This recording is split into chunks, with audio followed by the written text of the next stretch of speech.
बिहार विधानसभा चुनाव की चर्चा पाकिस्तान में भी जमकर हो रही है। जी हां, नमज सेठी ने कांग्रेस पर ऐसी टिप्पणी कर दी है जो कि अब बिहार में लगातार चर्चा का विषय बन गया है। दरअसल बिहार विधानसभा चुनाव में बीजेपी और नीतीश कुमार गठबंधन की जबरदस्त जीत ने न केवल भारत की राजनीति में हलचल मचा दी है, बल्कि पड़ोसी मुल्क पाकिस्तान के मीडिया में भी तहलका मचा दिया है। पाकिस्तानी पत्रकार और विश्लेषक नमज सेठी ने बीजेपी की आर्थिक मुद्दों पर केंद्रित चुनाव प्रचार कैंपेन की सराहना करते हुए कांग्रेस की रणनीति पर सवाल उठाए हैं। सेठी के बयानों ने पाकिस्तानी टीवी चैनलों पर बहस छेड़ दी है, जहां एंकर और पैनलिस्ट उनकी टिप्पणियों से हैरान हैं।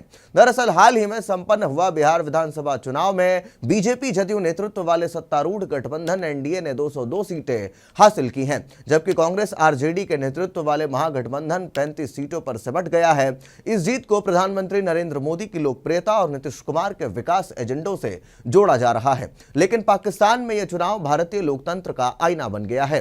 पाकिस्तानी पत्रकार नमज सेठी, जो द फ्राइडे टाइम्स के संपादक और पूर्व पंजाब के अस्थायी मुख्यमंत्री रह चुके हैं, उन्होंने एक टीवी डिबेट में बिहार चुनाव का विश्लेषण किया। उन्होंने कहा, उन्होंने 1 करोड़ महिलाओं को 10-10 हजार रुपए बांटे तो वोट तो खरीद ही लिए ना उन्होंने। महिलाओं का वोटर टर्नआउट पुरुषों से ज्यादा था।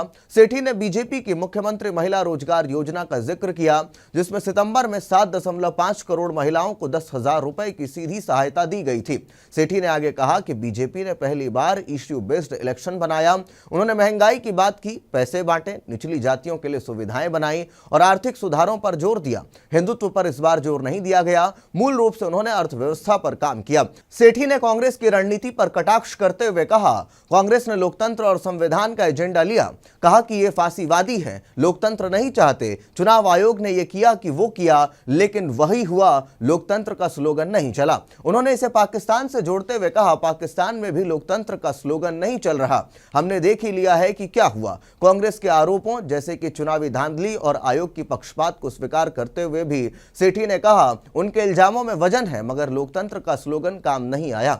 उन्होंने बीजेपी के इस इश्यू बेस्ड चुनाव कैंपेन से पाकिस्तान के राजनीतिक दलों की सीख लेने की भी बात कही है। उन्होंने पाकिस्तान के बेनिजर इनकम सपोर्ट प्रोग्राम का उदाहरण देते हुए सुझाव दिया कि पीपीपी को भी ऐसी योजनाओं पर ध्यान देना चाहिए। उन्होंने कहा कि इनको भी चाहिए कि पीपल पार्टी वालों को बेनिजर इनकम सपोर्ट प्रोग्राम अपने हाथ में ले लें, इसी के साथ प्रोविंशियल ले लें और वहां लंबे पैसे खर्च करें, मगर इससे उनको फर्क नहीं पड़ता ना। उनको तो बस वोट पंजाब में चाहिए। पंजाब में मरियम लेकर बैठी हैं, मरियम महिलाओं के लिए भी काम कर रही हैं और आगे भी करती रहेंगी। सेठी के इन बयानों ने पाकिस्तानी टीवी चैनल पर हंगामा मचा दिया। पाकिस्तानी मीडिया में यह चर्चा तेज हो गई कि भारतीय विपक्ष को आर्थिक मुद्दों पर फोकस करना चाहिए, न कि सिर्फ संस्थागत हमलों पर। तो वैसे में अब बिहार चुनाव की चर्चा नतीजों के बाद तो पाकिस्तान में भी गूंज रही है, मगर क्या इससे कांग्रेस के राहुल गांधी एक सीख लेंगे और समझेंगे कि लोकतंत्र की बात जो है वो अहम है, मगर फिर भी ये चुनाव में प्रभावी कहीं तक नहीं है।